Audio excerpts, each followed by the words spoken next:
தங்கம் வாங்க ஈஸ்ட் ஹேம்லக்ஸ் விஜுவலர்ஸ்.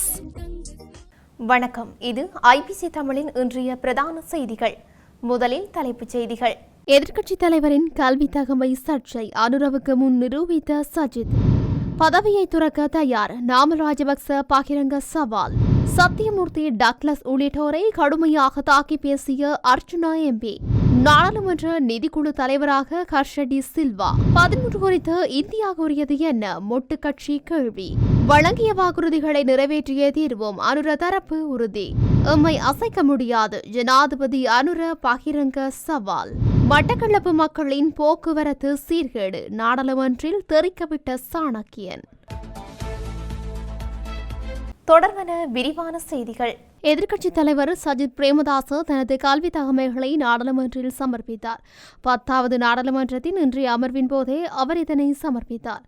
முன்வள்ளி கல்வியை புனித பிரிட்ஜெட் கெண்டிவாவிலும் தரம் 1 முதல் தரம் 5 வரையான கல்வியை புனித தோமஸ் ஆரம்ப பாடசாலையிலும் கற்றதாக சபையில் எதிர்க்கட்சித் தலைவர் கூறினார். அத்துடன் தரம் 6 முதல் தரம் 9 வரை ரோயல் கல்லூரியிலும் கற்றதாக தெரிவித்தார். இதேவேளை இலங்கையில் சாதாரண தர பரீட்சைக்கு தோற்றவில்லை என்றும் இங்கிலாந்தில் உள்ள மில்ஹில் கல்லூரியில் கல்வி கற்றதாக எதிர்க்கட்சித் தலைவர் சஜித் பிரேமதாச கூறினார். அந்த வகையில் 1983 தொடக்கம் 1984 ஆண்டு காலப்பகுதியில் இங்கிலாந்தில் பொதுநிலை தேர்வில் கலந்து கொண்டு 2A சித்தியும் 2B சித்தியும் மற்றும் 3C சித்தியும் பெற்று தேர்ச்சி பெற்றதாக குறிப்பிட்டார்.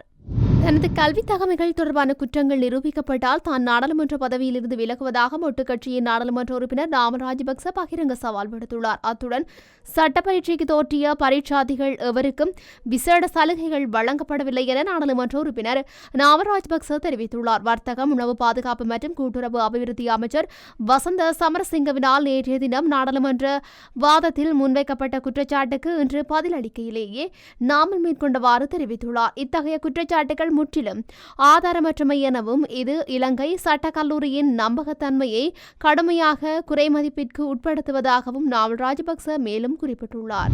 யாழ் நாடாளுமன்ற உறுப்பினர் ராமநாதன் அர்ச்சுனா இன்றைய தினம் நாடாளுமன்ற அமர்வின் போது குழப்பம் விளைவிக்கும் வகையில் செயல்பட்டுள்ளதாக குற்றம் சாட்டப்பட்டுள்ளது.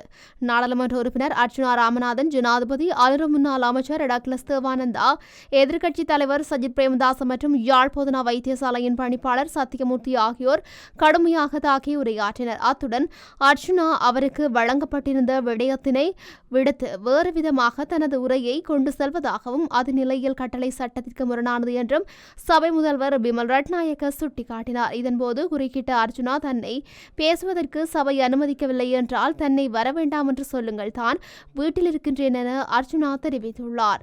நாடாளுமன்ற நிதிக்குழுவின் தலைவராக ஐக்கிய மக்கள் சக்தியின் நாடாளுமன்ற உறுப்பினர் ஹர்ஷடி சில்வா நியமிக்கப்பட்டுள்ளார். 10வது நாடாளுமன்றத்தின் இன்றைய நாளுக்கான நாடாளுமன்ற அமர்வு சற்று முன் ஆரம்பமாக இடம்பெறுகின்றது. ஹர்ஷடி சில்வாவின் நியமனத்தை சபாநாயகர் யகத் விக்ரமரட்ன நாடாளுமன்றத்தில் அறிவித்துள்ளார். அத்துடன் சபாநாயகர் நிதிக்குழுவின் பணியாற்றுவதற்கான குழு உறுப்பினர்களின் பெயர்களை வெளியிட்டுள்ளார். அந்த வகையில் கலாநிதி ஹர்ஷன சூரிய பெரும, ரவி கருணாயக்க, ஹர்ஷன ராஜகருணா, நிவல் பலிஹேன, விஜயஸ்ரீ பஸ்நாயக்க, திலின சமரகோன் மற்றும் சட்டத்தரணி லக்மாலி கேமச்சந்திர ஆகியோர் குழுவில் பணியாற்ற தெரிவு செய்யப்பட்டுள்ளனர். ஒற்றையாட்சி, புதிய அரசியலமைப்பு மற்றும் 13வது திருத்தச் சட்டம் என்பன தொடர்பில் இந்திய தரப்பில் தெரிவிக்கப்பட்ட கருத்துக்கள் என்னவென்பது குறித்து ஜனாதிபதி அனுரகுமார் திசாநாயக்க நாட்டு மக்களுக்கு பகிரங்கப்படுத்த வேண்டும் என மொட்டு கட்சியின் பொதுச் செயலாளர் சாகர காரியவசம் வலியுறுத்தியுள்ளார். ஜனாதிபதி அனுரகுமார் திசாநாயக்க தனது முதலாவது வெளிநாட்டு பயணத்தை இந்தியாவுக்கு மேற்கொண்டமை மிகவும் நல்ல விடயமாகும். ஏனெனில் அன்று இந்திய எதிர்ப்பு கொள்கையை கடைபிடித்து வந்த ஜேவிபியினர் இன்று ஆட்சிக்கு வந்த பிறகு அந்த நிலைப்பாட்டை மாற்றிக் கொண்டுள்ளனர்.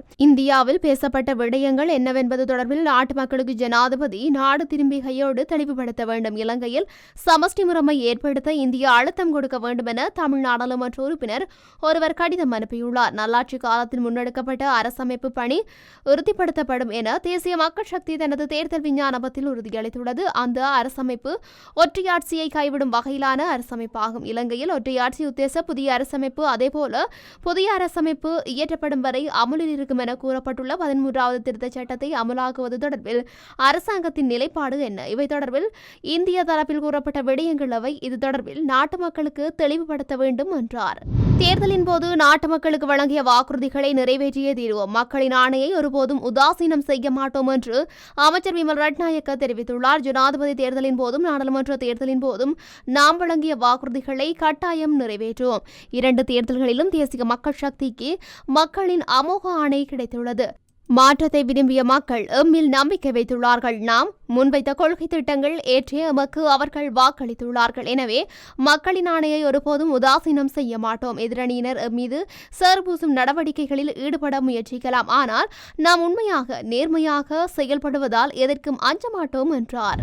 எதிர்வரும் 2028ஆம் ஆண்டு தமது அரசாங்கமே ஆட்சியை அமைக்கும் என ஜனாதிபதி அனுரகுமார திசாநாயக்க பகிரங்க அறிவிப்பொன்றை விடுத்துள்ளார். 2022ஆம் ஆண்டு இடம்பெறும் நிலைமை மீண்டும் நாட்டில் ஏற்படாது எனவும் ஜனாதிபதி நம்பிக்கை வெளியிட்டுள்ளார். நாடாளுமன்றத்திற்கு இன்று வருகை தந்த ஜனாதிபதி விசேட அறிக்கை ஒன்றை விடுத்து குறித்த விடயத்தை தெரிவித்துள்ளார். தனியார் வாகன இறக்குமதி அடுத்த வருடம் பிப்ரவரி 1ஆம் தேதி ஆரம்பமாகும் எனவும் அதற்குரிய திட்ட ஏற்பாடுகள் நடத்தப்பட்டதாகவும் ஜனாதிபதி தெரிவித்துள்ளார். மேலும் வெளிநாட்டு கையிருப்பை 15.1 பில்லியன் டாலர்களாக அதிகரிப்பதே அரசாங்கத்தின் நோக்கம். 2028ஆம் ஆண்டு நாடு வாங்குரோத்து அடையும் என ஒரு சிலர் கூறுகின்றார்கள். ஆனால் 2028ஆம் ஆண்டாகும் போது எங்களது அரசாங்கமே இருக்கும் என்பதை நினைவில் வைத்துக் கொள்ள வேண்டும். அத்துடன் 2022 தொடக்கம் 2023ஆம் ஆண்டுகளில் இடம்பெற்றது போன்றதொரு நிலைமை மீண்டும் நாட்டில் ஏற்படாது எனவும் ஜனாதிபதி மிகுந்த நம்பிக்கையுடன் தெரிவித்துள்ளார்.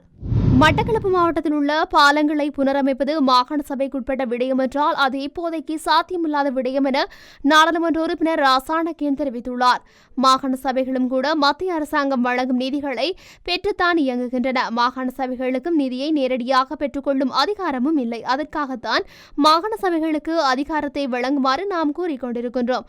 மட்டக்களப்பு மாவட்டத்தில் எழுவன்கரை படுவன்கரை என்பது ஒரு கலப்பு சார்ந்த விடயம். அந்த மக்கள் நிதி இல்லாதபடியால் தொடர்ச்சியாக அசௌகரியங்களுக்கு உள்ளாகி வருகின்றனர். எனவே உங்களுடைய காலத்தில் அதை செய்வித்தால் நன்று. ஆனால் நீங்கள் கூறுவது போல மாகாண சபை கூடாக செய்வதென்றால் அது முடியாத காரியம்.